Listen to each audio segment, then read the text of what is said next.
but tense. The Amhara crisis, it seemed, was over. Except that might not be the whole story. While the violence does indeed seem to have abated, most of the Fano militiamen are still at large, operating openly in the countryside from where they draw their popular support. According to the BBC, during the days of the crisis, these same militiamen looted weapons and ammunition from police stations. They released thousands of ethnic Amhara inmates from prisons.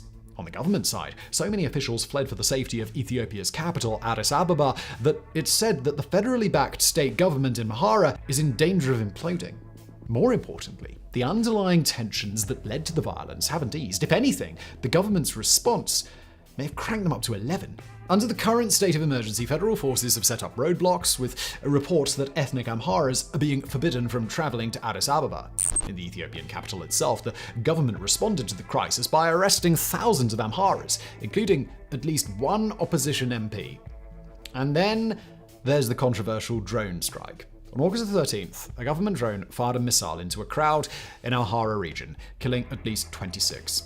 Rather than militants, though, most of the dead seem to have been civilians. Civilians from an ethnicity, Amhara, that already believes itself to be the target of discrimination by its government. You don't have to be a highly paid analyst to see how all of this might feed the gigantic flames of resentment at the heart of this crisis.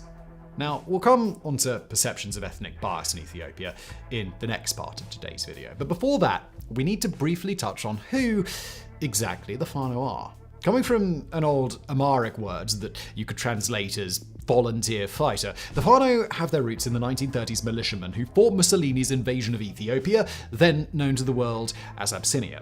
Today, their ranks mostly comprise of farmers and unemployed young men who believe the federal government and Ethiopia's other ethnicities pose a threat to them.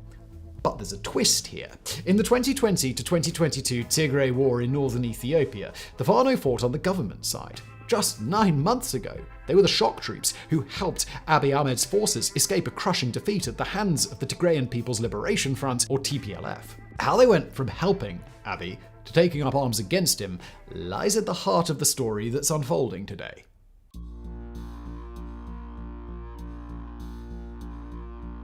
So, before we get started on this section, there's a quick disclaimer.